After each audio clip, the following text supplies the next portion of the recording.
So this video took 18 years to make. Let me explain. When I was little, all I wanted to do was learn animation. I remember being blown away by the scenes like Ninja Gaiden, Mega Man, and Thief, thinking to myself, man, this looks so freaking cool. One day, I will create something like this. And that kick-started my desire to learn digital painting, so I can one day create an opening sequence for a video game. One thing I've always believed in is how these short animations impact the overall gaming experience.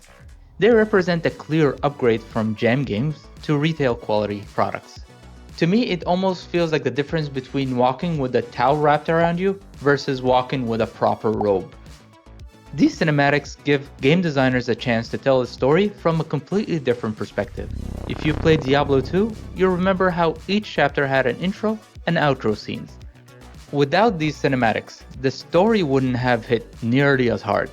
The scenes amplified the threat and made it feel real, since you're experiencing the world from the character point of view. But let me get this straight. Telling a story element through text is fine, but cinematics deliver 10 times the emotional impact.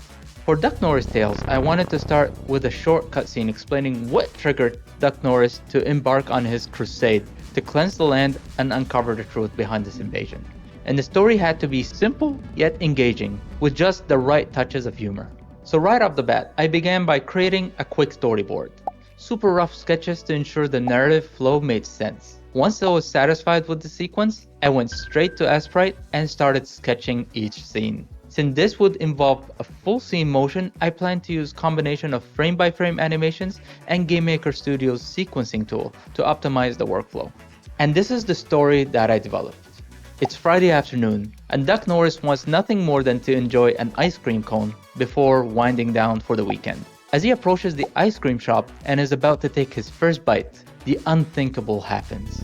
The sky turns blood red. In slow motion, we watch the ice cream scoop tumble from the cone and splat onto the ground.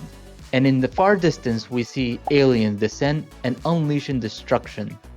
And like any patriotic duck, he would look up to the sky and swear vengeance. And the final shot shows him having the final stand against fear itself. And that's where the gameplay begins. I wanted to create something that felt cinematic, yet maintained a lighthearted tone. And that's why I wanted to have each shot carefully planned to serve this vision. So before even touching the game engine, I wanted to go ahead and see if the scene will make sense. And that's where I highly recommend doing all of the extra work into an editing software before you bring it into the game. And that way you can explore the narrative and see if stuff needed to be shifted or deleted. You don't have to redo all of that extra work, because in the engine there's so much friction. Trying to do the basic stuff takes so much effort. Let's say scaling, trying to move something from left to right. There's always an extra step involved. But when you bring it into Premiere Pro or DaVinci Resolve, for example, you can do everything with one click. So it gives you a lot more speed and helps you accelerate your work. So instead of it taking me a whole day to put a scene together, I can do it in a few hours. And that's how you can accelerate your workflow. And one of the biggest challenges was working with bright, cheerful color palette. I naturally gravitate toward darker colors, so creating a happy opening scene was a rare occurrence for me. And I studied a lot of references of ducks and bright environment to try and get that vibrant environment. And once the chaos starts, I start to lean into my comfort zone. So for efficiency, I designed the scenes to reuse assets. For example, the opening shot only required animating the duck feet, which I could then move through the environment using the engine. This approach saved me a lot of time and gave me so much space to work with, especially when importing sprites and managing texture assets. So let's just go through the scenes. So I wanted to have an opening shot. You see the duck feet landing on the snow and approaching the ice cream shop. Then you start to introduce the character slowly by zooming in and out. And I wanted to get a special moment with the ice cream cone, because that's where it all starts. And then I wanted to get the disruption where the sky is changing color, and then seeing the tragedy where the ice cream falling apart. And the aftermath of all of that happening with the world and how's that affecting Duck Norris. So after finishing all the scenes, I brought them together one by one into the sequencer, and the final step was adding the sound design. Adding the music started very cheerful and dramatically shifted towards the end. And I wanted to do the same with the sound effects. Just have it very subtle and maybe just lean more into the classical approach and just letting the pictures tell the story. And lastly, I have an object manager that manages all the sequencing and put it into a transition.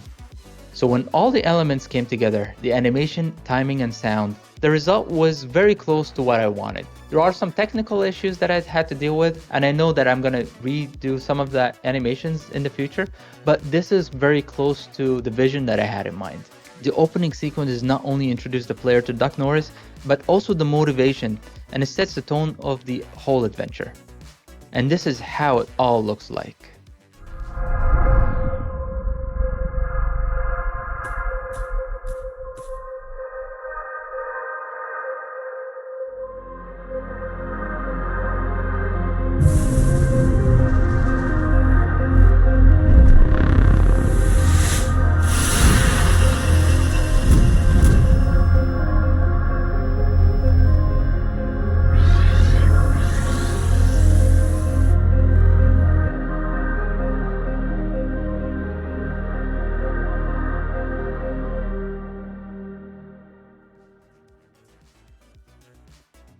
And now with the opening sequence complete, I can keep working on the bosses and enhancing the gameplay even more. And if you like what you see, make sure to wishlist the game on Steam. Thank you so much for watching. If you made it this far and you're interested in optimizing things and becoming better, I've created a new Discord server for like-minded people who wants to take this journey to the next level, and you can find it in the links below. If you enjoyed this video, please leave it a like and a comment. It will really help me with the algorithm and help the channel grow. If you enjoyed this video, you'll enjoy this video as well. Thank you so much, and remember, just take it one day at a time, and I'll see you in the next video.